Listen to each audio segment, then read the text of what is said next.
Kara, thank you again for joining us for NAGC. We're very excited to have you. We are anticipating your putting together an excellent presentation. Thank you so much for having me, and thanks for the great introduction. As Beth mentioned, I am thrilled to report that my book will be published next week. The book is called Pitch, Tweet, or Engage on the Street: How to Practice Global Public Relations and Strategic Communication. And I'd love to tell you a little bit about the findings from my book today and how you can adapt your communication strategies working in different cultures around the world. So first of all, if anyone's interested in live tweeting this webinar, my Twitter handle is @KaraAlaimo, @KARAALAIMO, and I'll be happy to retweet anything that you post. So I wanted to start by telling you the inspiration for my new book, and that was really my first job at the United Nations. So in my first job as a global media coordinator at the United Nations Millennium Campaign, I would organize bi-weekly conference calls with our communication team all around the world, and I would ask my colleagues to provide input for our global communication campaigns. My colleagues would inevitably say yes, that they would be happy to provide the content that I needed for our press releases or photos or other events. But then when the deadlines came, all too often, I wouldn't receive the material from my colleagues. And I was frustrated and really upset. Finally, my boss, who was from South Africa, had to explain to me that there was a cultural difference at play in how I was communicating. And the situation was that many of my colleagues around the world would consider it to be rude to say no to me. And so they would say yes to anything that I ever asked them, regardless of whether they had any intention of ever delivering. And so I realized that if I was going to work as part of a global communication team, I really needed to adapt my own strategies and ways of communicating, obviously internally as well as externally. And the big cultural difference at play was the difference between high and low context communication. So I'm American, and I grew up in New Jersey in the United States, and I am considered what is a low context communicator, which means that if I want to communicate something, I will say it fairly directly and bluntly. But many cultures around the world, in particular in Africa and Asia and Latin America, are high context communicators. And what that means is that you really have to pick up on subtle cues like body language and what's left unsaid in order to fully understand what someone is trying to communicate. So that's really what inspired me at first to write this book, because I realized that there was such a need for information about how to adapt both internal and external communication strategies when trying to communicate globally. And so for my book, Pitch, Tweet, or Engage on the Street, I conducted interviews with senior communicators in 31 countries, both in person and on Skype. And my book breaks the world down into 10 different cultural groups and explains how to adapt your communication strategies, messages, and tactics for each of those cultural groups. The 10 groups were identified as part of the GLOBE study, which was a 10-year study that was done by 170 researchers around the world. And they said that there are 10 big cultural groups in the world, which I'll go through in today's presentation. But essentially, Confucian Asia, those are the cultures that have been influenced by Confucianism, so China, Japan, South Korea. South Asia, so countries such as India and Indonesia. The Anglo cluster, which includes the United States, the United Kingdom, Australia, New Zealand, Canada. Latin Europe, so that's countries like Spain, Italy, and France. Germanic Europe, so countries such as Germany and the Netherlands. Nordic countries, so countries such as Sweden, Finland. Eastern Europe, so countries such as Russia and Eastern European countries. The Middle East, Latin America, and Sub-Saharan Africa. And I'll talk through communication strategies for each of these cultures in today's webinar. One of the first things that you need to determine if you are going to communicate in more than one culture around the globe is whether you're going to come up with an international strategy or a global strategy. And I start my book by talking about the pros and cons of each. So if you develop an international strategy, you start from scratch in each culture and design a customized communication plan that you think will work best in that culture. If you go for a global approach, you come up with a central theme and central messaging for your campaign, and then you make sometimes minor and sometimes major adaptations in different cultures in order to make sure that your strategy and messaging will work with local audiences. I'd like to talk about just a couple of the benefits and downsides of both approaches.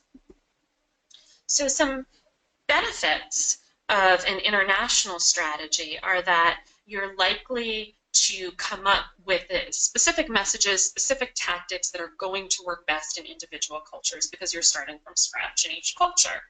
A downside is that this is often cost prohibitive because you need to start from scratch, of course, in each culture.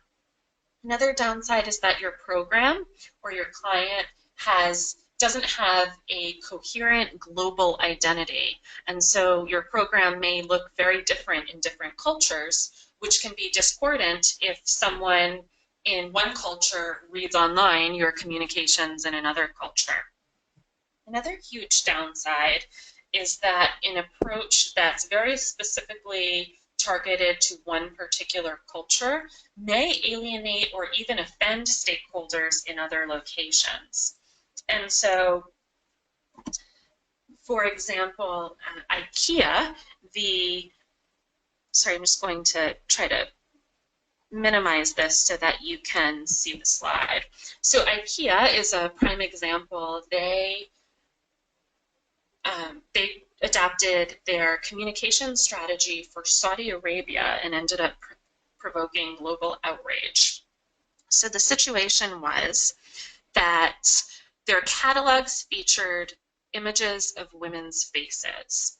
And in Saudi Arabia, it's inappropriate to show a woman unless her face and body are covered.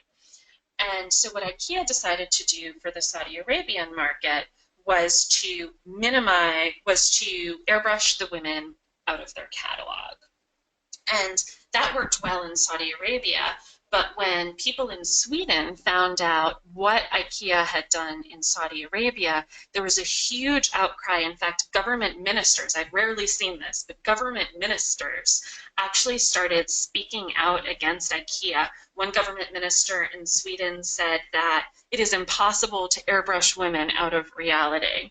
And so that goes to show how too international an approach, too local an approach can actually backfire on the global stage. And the final downside is that if you come up with an international strategy and you don't benefit from a range of ideas that you get when an entire global team comes together to come up with a global strategy. So you have local practitioners working on local strategies, but you don't get all of the brain power you'd get if you brought your whole global team together. Now, the other option is a global strategy. The benefit of a global strategy is that you have a consistent global identity. Your messaging, your campaigns look and feel basically the same everywhere in the world. Global strategies tend to be cheaper to conceptualize and to execute because you only have to come up with the idea once. Another big benefit of a global strategy is that it allows you to set and enforce a global set of standards. So, for example, in sub-Saharan Africa, reporters will often expect something called a brown envelope in exchange for media coverage. And as some of you may know, a brown envelope is full of cash, and it's given to reporters who are sometimes not paid at all by news organizations for their stories. And so the only way that they make a living is by earning brown envelopes from their sources. In other instances, reporters are just grossly underpaid by media organizations. And so really sort of across sub-Saharan Africa, with the major exception of South Africa, reporters expect these brown envelopes. Now, if you launch a global campaign and one of your practitioners in Nigeria follows this customary local practice and pays a reporter, essentially, for coverage. If that gets out, that can provoke outrage elsewhere in the world. So it makes sense to have this global set of standards that you can set and enforce. And later on in this webinar, I'll talk about how to get around paying reporters and providing brown envelopes in sub-Saharan Africa. Another big advantage of a global strategy is that you benefit from a range of ideas because you bring your whole global team together to brainstorm. But the big downside is the risk of imposing messages and ideas that just sort of don't work for a culture, and that's where some fairly major adaptations may be necessary.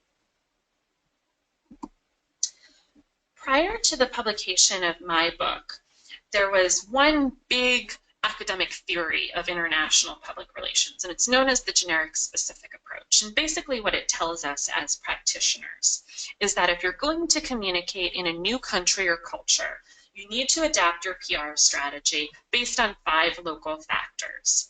And that's the local political economic system, the culture, the extent of activism in that location, the level of economic development, and the media system. So the media system is everything from how easy it is for an ordinary person to access the media and share their views in the media to who owns the media and how it's distributed across the country.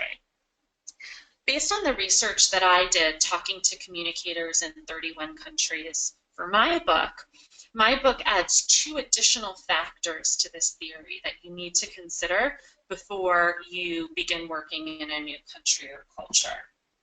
And the first one is social expectations, so local social expectations.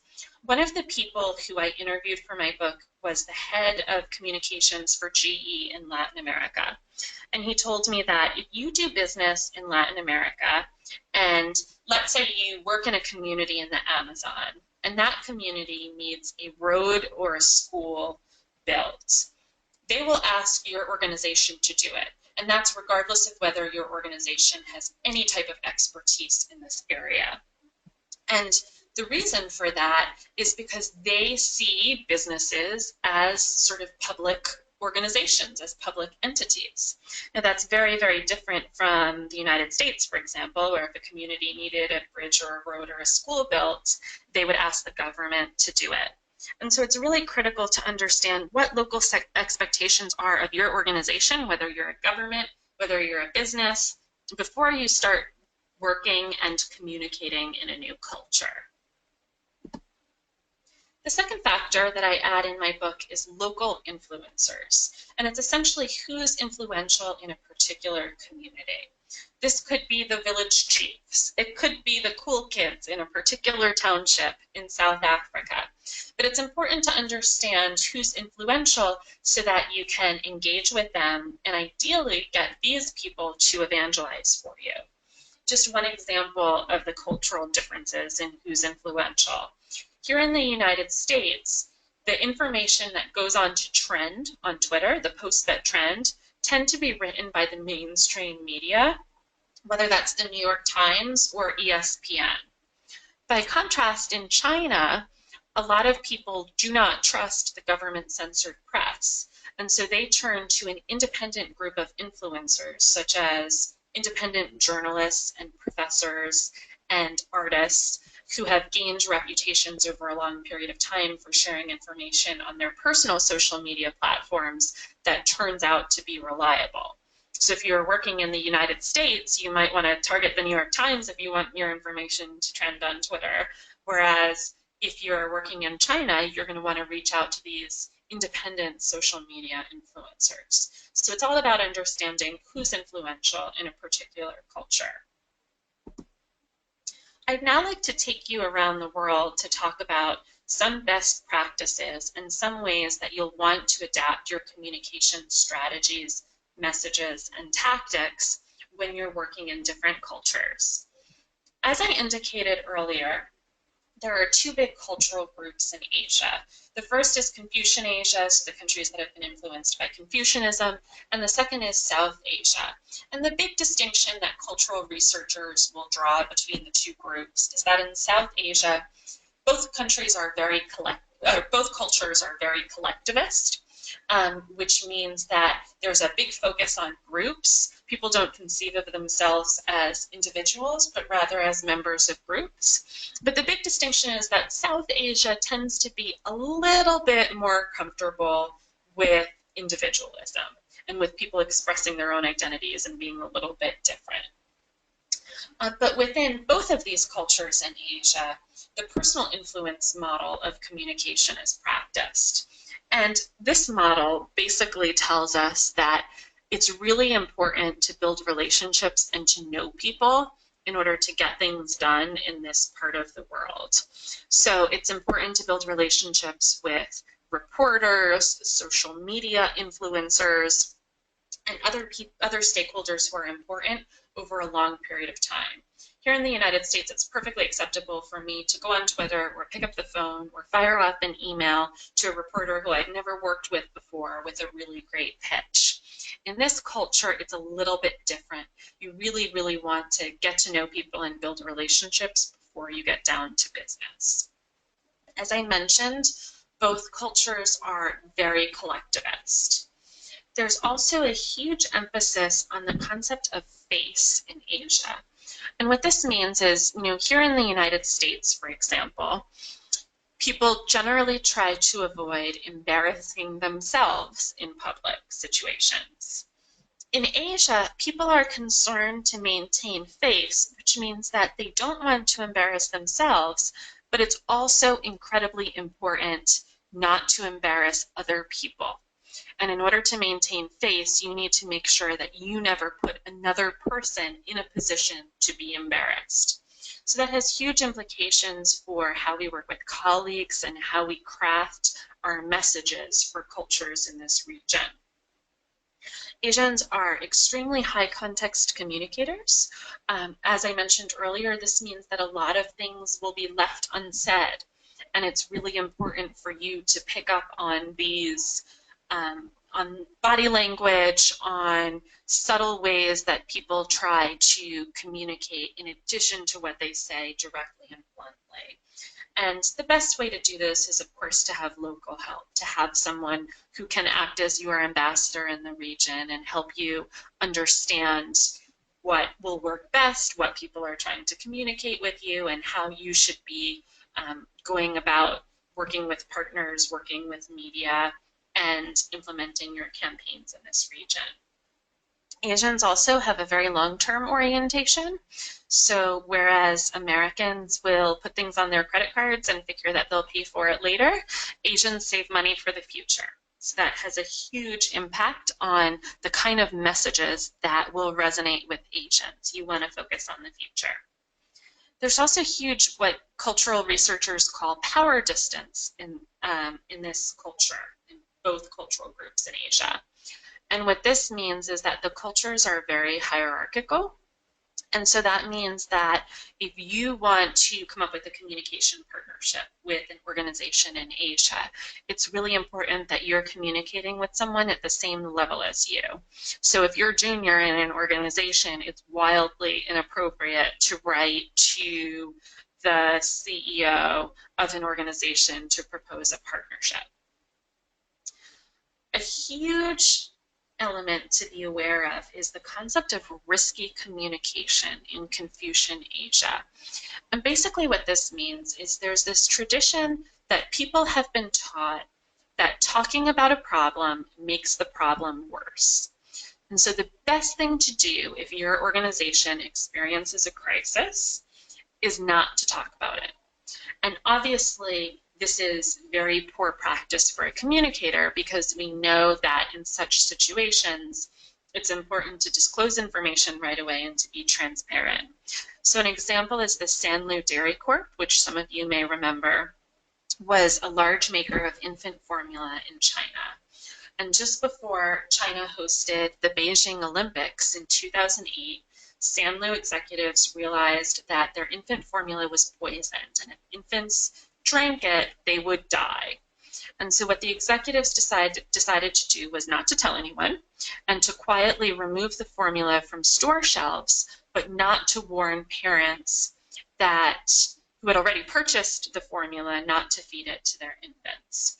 And babies did go on to die as a result. Thankfully, Sanlu is no longer in business, but it goes to show how this tradition of not talking about problems, of saving face, of not being embarrassed, still remains incredibly strong in this region. I asked the head of crisis at Edelman, the world's largest PR firm, what he does in situations like this when he needs to convince a client, for example, in Asia, to disclose information that is embarrassing to the organization.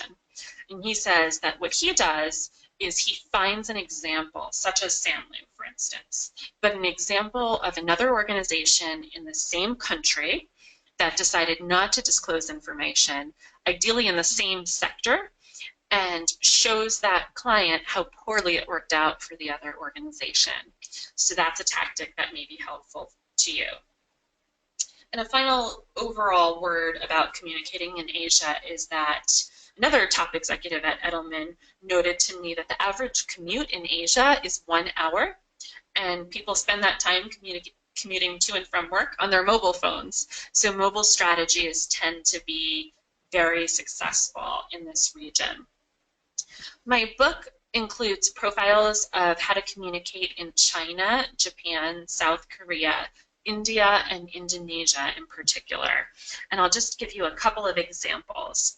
As I mentioned, a big difference between communicating in the US and in China is social media influencers. But that touches on the issue of the government-censored press in China. And a lot of us here in the US, I think, have this feeling that the Chinese government's efforts to censor the press, for example, are very crude. So, for instance, the Chinese government issues guidance to reporters on what they may report, what they may not report, specific language that they should use, and if reporters don't abide by these regulations, media outlets are shut down, domestic journalists are jailed, foreign journalists are banished from the country. We know that China has the quote-unquote Great Firewall, and so China blocks outside internet sources. And to an outside observer, this can seem just sort of incredibly crude. But one of the things that I talk about in my book is an argument by a scholar named Anne-Marie Brady, who argues that actually the Chinese government practices very sophisticated forms of communication and public relations. So they've commissioned video games where they invite Chinese people to shoot the president of Taiwan on the video game. They have given free television sets to nomadic communities in China so that the government can reach them with their messages. And the government employs thousands of people who are part of what is colloquially known as the 50-cent party in China. But it's essentially individuals who are paid a small amount by the government to generate the feeling on social media and online that there's a lot of support for the government. So they create fake blogs and fake social media platforms to make it seem as though the Chinese citizenry overwhelmingly supports the government. So those are some of the things that you have to be aware of when communicating in China. In China, it is common to pay reporters for coverage. I interviewed one person who worked for a domestic airline in China who told her that her boss essentially gave her a chart of listing exactly how much the airline would pay for different types of stories. The book also profiles Japan, and I would note that social media best practices are very different in Japan than in China or the United States. So in Japan, for instance, I interviewed the head of Edelman in Japan, and he talked about how there's still suspicion of information that people receive on social media. And the reason for this is because social media grew up very differently in Japan than in other countries. And initially in Japan, people would post anonymously on social media, so they wouldn't share their real identities. And it was essentially a place where people could go to say things that were inappropriate to say in other places of society, so to gripe about their spouses or their bosses. And this is definitely changing. The Japanese are becoming much more comfortable with what the head of Edelman in Japan calls being private in public, but sharing their identities. And people are coming to trust information on social media much more, but there's still a sense that it just sort of can't quite be trusted. So that's something that you definitely want to take into consideration when you're coming up with your communication strategies for Japan.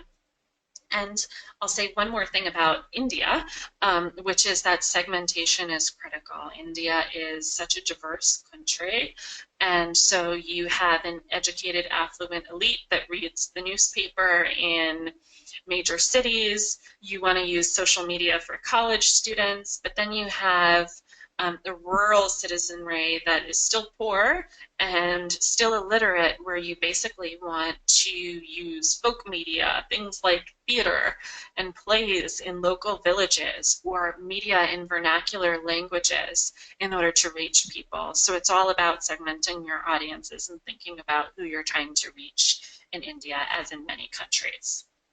Let's move on to our next region of the world. So next we will go to the Middle East and North Africa. As many of you will know, more than half of the population of this region is under the age of 25. This is known as the youth bulge. So youth audience is a huge stakeholder in this region.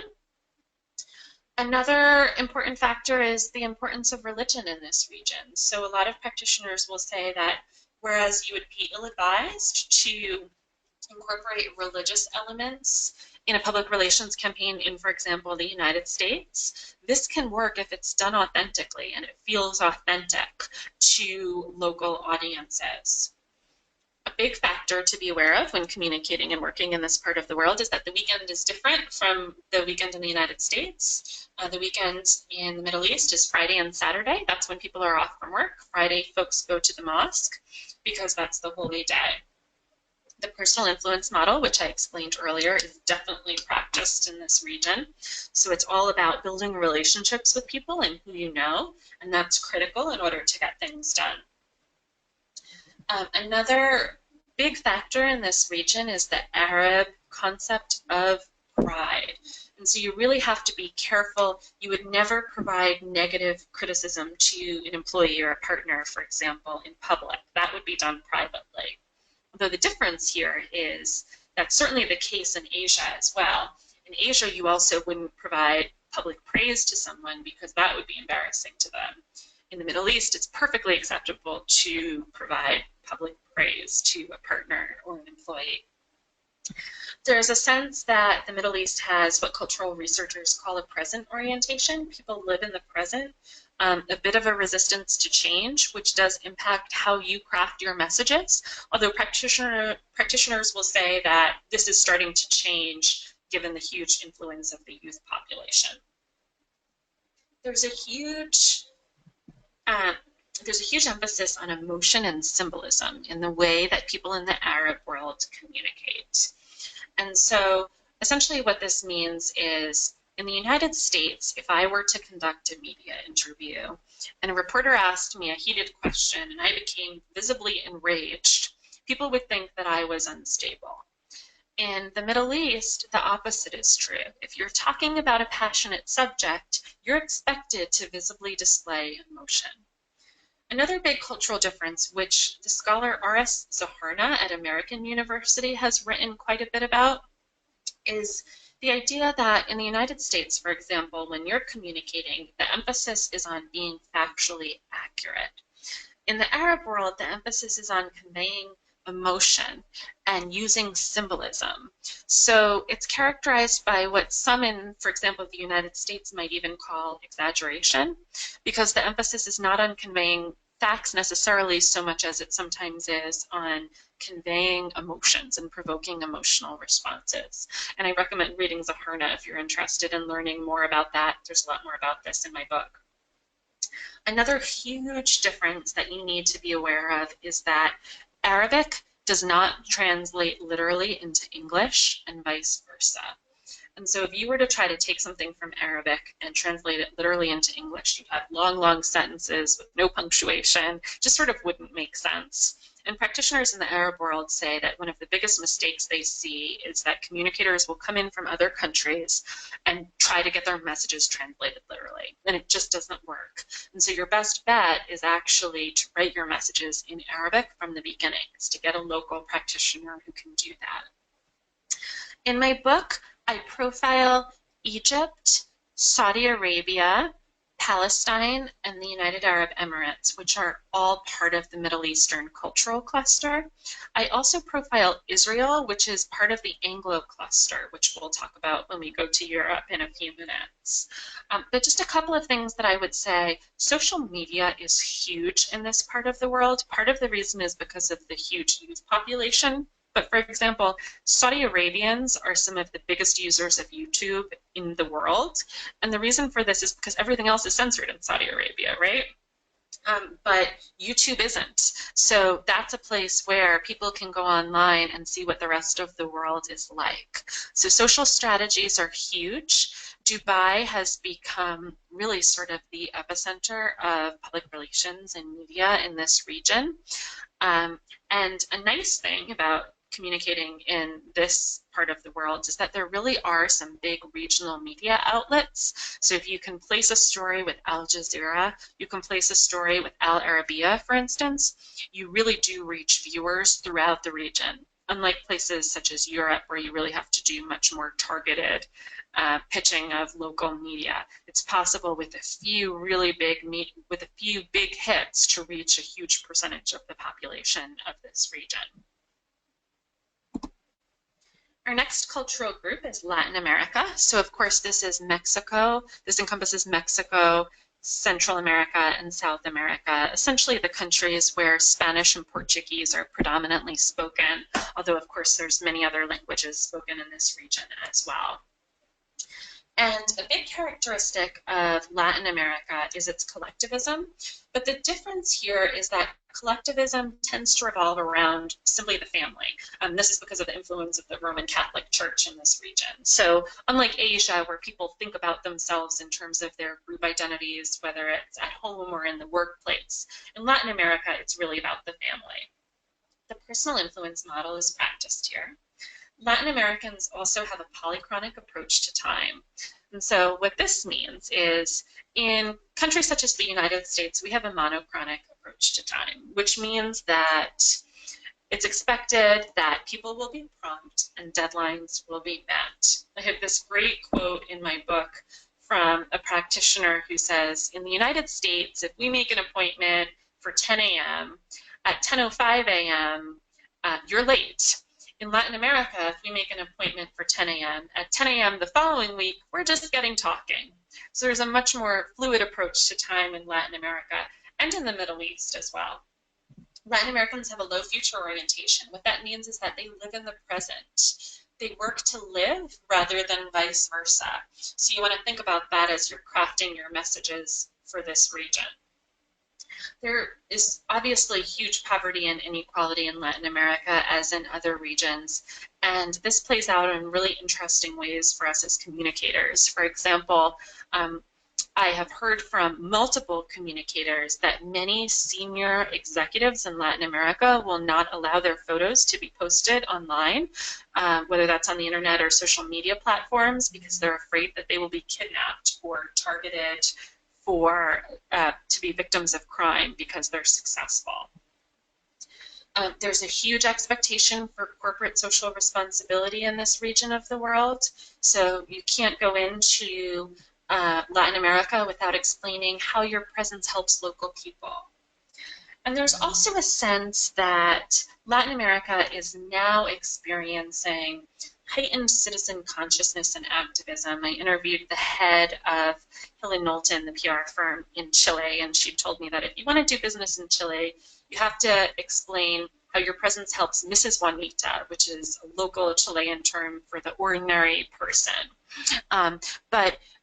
Citizens are increasingly sort of expecting more and asking more questions of their own governments and of outside organizations that come to Latin America.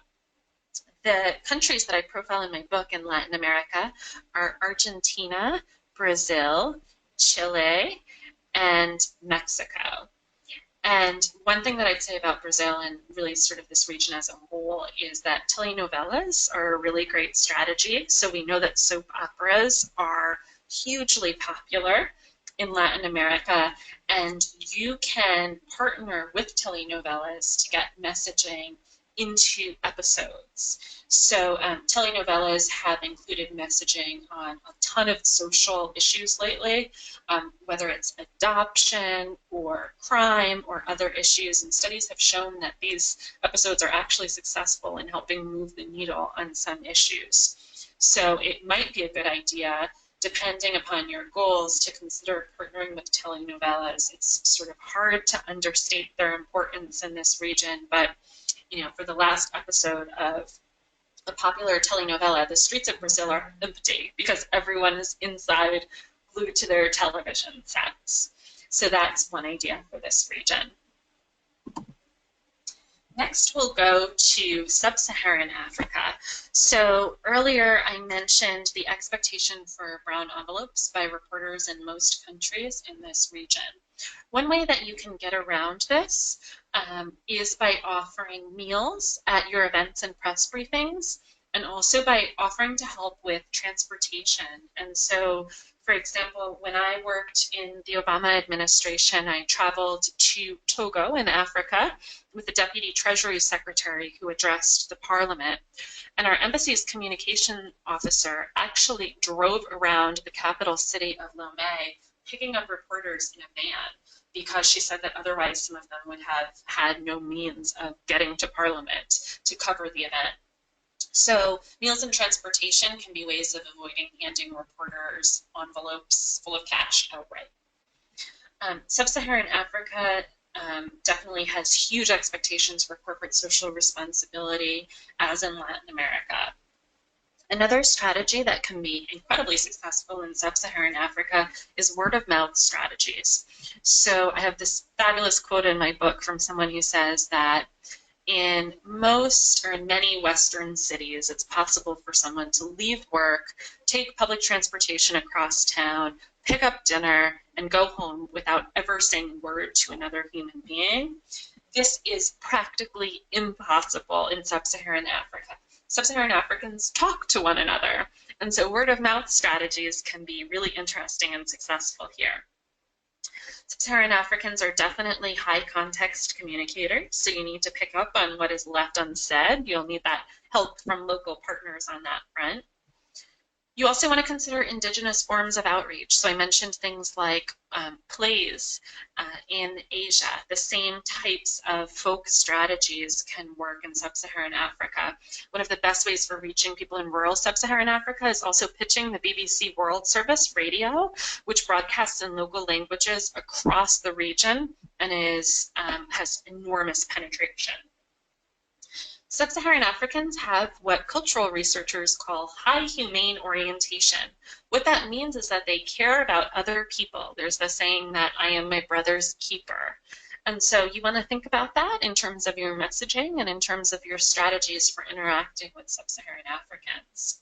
And finally, relationships are huge. That goes back to the fact that the personal influence model is definitely practiced in sub-Saharan Africa. You have to get to know people before you can work with them. In my book, I profile Kenya, Nigeria, South Africa, and Ghana in particular in sub-Saharan Africa. And my book also includes profiles of practitioners in every region, and it includes case studies of successful campaigns. One of my favorites comes from Kenya. And it was the campaign that followed the post-election violence a few years ago. And so basically a number of organizations, including the Kenyan government, the United Nations, and nonprofit organizations, all came together to organize what they called the Uwiano Platform for Peace in Kenya to promote peace in the country's next election and constitutional referendum. And they used a strategy that I would call roadblocking, basically making it impossible for people not to be exposed to their messages because they were everywhere. They set up mobile cinemas in rural communities. They had messaging on the radio and in traditional media. They went into villages and did fashion shows. They partnered with Google and had sports celebrities featured in free advertising. So it was almost impossible to be in Kenya at the time and not to be exposed to these messages. They called it putting the country under a peace siege, and the partnership was remarkably successful. So that's definitely one to read and take a look at. The last region of the world that I'll talk about today is Europe. Europe is broken into 5 different cultural clusters, as I mentioned earlier. The first is Anglo-Europe, so that includes the United Kingdom and Northern Ireland. And a big characteristic of audiences here is their skepticism. So in the United States, if I were to set up a media interview with a commissioner of a government agency or the CEO of a company, I would generally expect a reporter to be somewhat respectful. Obviously, you expect tough questions, but you expect reporters to show some type of deference. In the United Kingdom, there's more of a no-holds-barred type of approach. You definitely need to be prepared for tougher questions for your executives to truly be grilled by reporters. Latin Europe includes Spain, Italy, and France. And one thing I'd say about Italy in particular is there is a local expression that Italy is the land of 1,000 bell towers. And essentially what that means is Italy revolves around local provinces rather than the national government. And so if you want to reach Italians, you really do want to be pitching local newspapers in the provinces. Germanic Europe, as I mentioned earlier, includes Germany and the Netherlands. And a key characteristics of communication practice here is the concern for privacy. And so in Germany, you would never add a reporter to a distribution list for press releases without receiving his or her permission. And you'd want to make sure whenever you're asking for personal information from audiences that you're explaining why you need it and how it will be used. Nordic Europe includes Sweden and the Nordic countries, and the key characteristic of communication practice here is the emphasis on transparency. One of my case studies for Europe is of @Sweden, which is one of the country's 2 official Twitter handles, and it literally hands over control of the Twitter handle to a different Swedish person every week to tweet whatever they want, unfiltered by the government. In the past, when people have posted things that have been seen as controversial, anti-gay, anti-Semitic, and the organizers of the Twitter handle have been asked about it, they say it would be inappropriate in our culture to censor things. That's not what we do here. So really sort of radical transparency is called for in Nordic Europe and definitely expected of organizations. And last but not least is Eastern Europe, which includes Russia and the Eastern European countries. And what I would say here is to be aware of the concept that's known as quote-unquote black PR. So people will draw a distinction between white PR and black PR. Black PR is sort of manipulation and deceit. It often happens in the context of political campaigns. Of course, I myself wouldn't consider it to be black PR at all, but you definitely want to be aware that some of these practices continue in this region.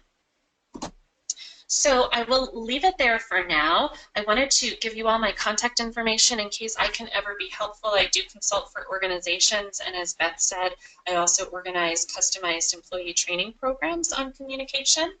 I've included my personal website and email address, my Twitter handle, and also the companion website to my book, which is routledge.com/CW/Alimo. You'll find additional resources there if you enter the site and click on students and practitioners. Some of those may be helpful to you. And as I've mentioned, my book, Pitch, Tweet, or Engage on the Street, will be published next week. Members and friends of the National Association for Government Communicators can get a 20% discount on the book and free shipping on my publisher's website. So I've given you a long URL here, but if you go to routledge.com, ROUTLEDGE.com, and type in the name of my book, Pitch, Tweet, or Engage on the Street, it'll easily come up. And the promo code is FLR40. So thank you so much. I will hand it back to Beth and look forward to answering any questions that you may have. Excellent. Thank you so much, Kara. That was very interesting. I do have a few questions here, but I want to also say that it's been wonderful to celebrate the upcoming publishing of your book. It sounds very interesting and informative, so I will look forward to reading that here shortly. I do have a couple of questions. One of them is about applicability of of the content of your presentation and also your publication to audiences in the U.S., whether these trends translate when folks come to the United States, and how those sort of habits continue, perpetuate, or evolve as folks live here, for longer and longer periods of time. So I didn't talk about the United States today just because I know that many of us are already adept at communicating in this culture. But what I do in the book is I talk about the United States and Canada as part of the Anglo-cultural cluster. And there are some broad characteristics of this cluster that you want to take into account. So for instance, the Anglo cluster is incredibly individualistic. So whereas in Italy or in Asia, you talk about benefits for the whole family or the community. In the United States, you talk about benefits for the individual, for the person. The United States is known to worship youth. So obviously we know that the United States is a diverse country, as many countries around the world are, and you need to segment your audiences. You may have a different strategy, for example, for Hispanic audiences that does take into account some of what you learn about the Latin American cultural cluster. But I treat the US in the book as part of the Anglo cluster and explain the strategies, messages, and tactics that work best in the US within that cultural context. Okay, great. So then you would assume to apply those practices to everyone here, both native and immigrant, or would you, if you were dealing specifically with immigrant populations, would you tap it or tip it more toward this sort of international viewpoint? Absolutely. Like, for instance, if I were communicating with Asian communities in the United States, I would absolutely draw on what I know about what works best in Asian culture. So collectivist messages, for example. So I think that some of that has to play if you're looking at specific immigrant communities within the United States. Absolutely. Addresses government communication versus private or nonprofit or NGO communications? That's a great question. So yes, as we all know, the practice of communication for governments is very different than practicing on behalf of corporations and nonprofits. And so I have 3 separate chapters of my book, one on communicating globally on behalf of corporations, one for nonprofit organizations and activist organizations, and then one for governments. And in the government chapter, I talk about different public diplomacy strategies. So that can include everything from visits between foreign heads of state to partnerships and cultural institutes so that people in other countries can learn your language, for example. And I talk through the specific tactics that tend to work best for governments.